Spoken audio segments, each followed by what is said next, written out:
Hello kitties, so for today's video, we're going to clean and sanitize my makeup brushes. So as of now, temporary ko munang gagamitin itong aking earphone as my microphone since hindi pa dumadating yung in-order ko na mini microphone. And sana next video, yun na yung papakita ko sa inyo. So, soon. Ayan. Pantayan nyo yun. And thank you din pala Ami sa nag-recommend na dapat na daw akong gumamit ng mini microphone. So, eto na. Okay. So, paano ba ako naglilinis? Paano ba ako nag-sanitize ng aking mga makeup brushes? So, i-share ko siya sa inyo.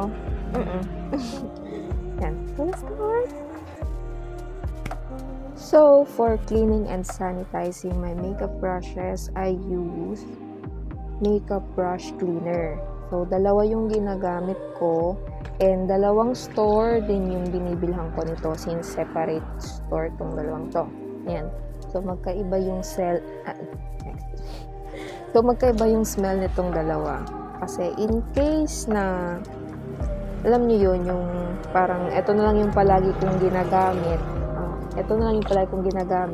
Magsasawa yung ilong ko dun sa sa amoy nito. So, mabango siya, pero pag palagi ko na siyang ginagamit, magsasawa yung pangamoy ko dun sa amoy niya. Parang ganon. So, kailangan mag-swatch. Ito.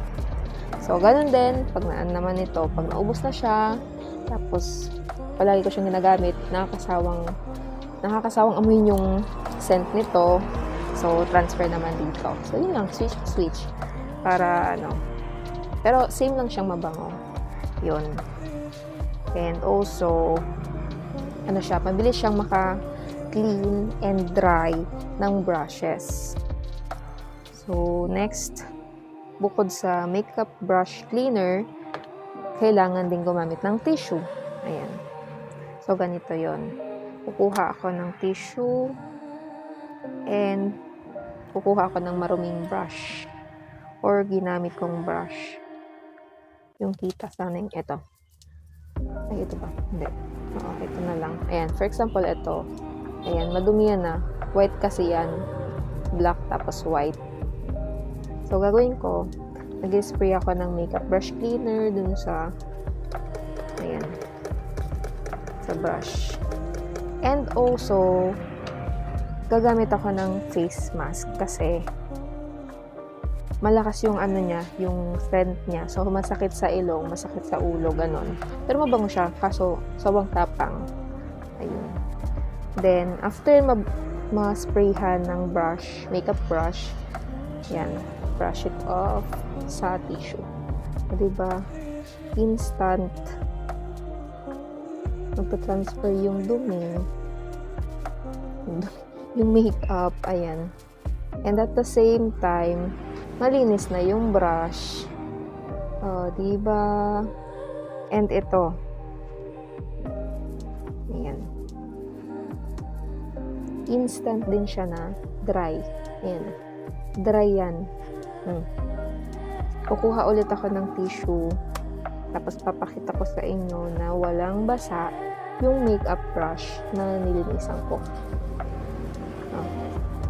Wala yung dumi. Wala yung basa.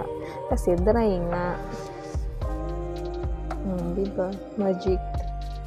O, ganun yun. Nag-transfer lang yung onting dumi. Yan. So, ganun lang yun.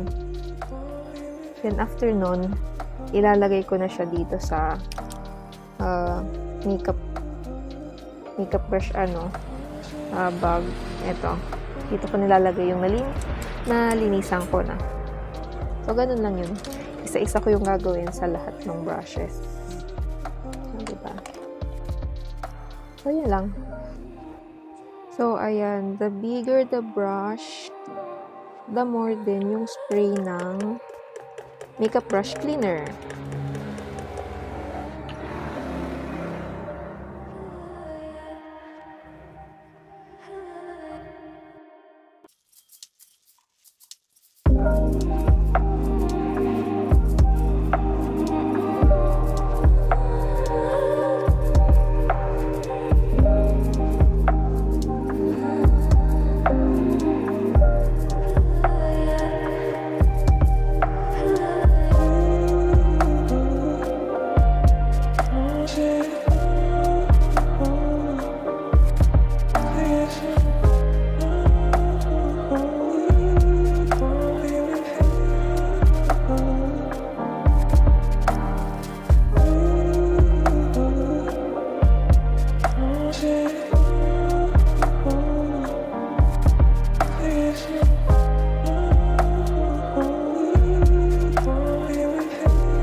So, tapos na akong maglinis ng makeup brushes. So, these are the brushes na ginagamit ko for my clients.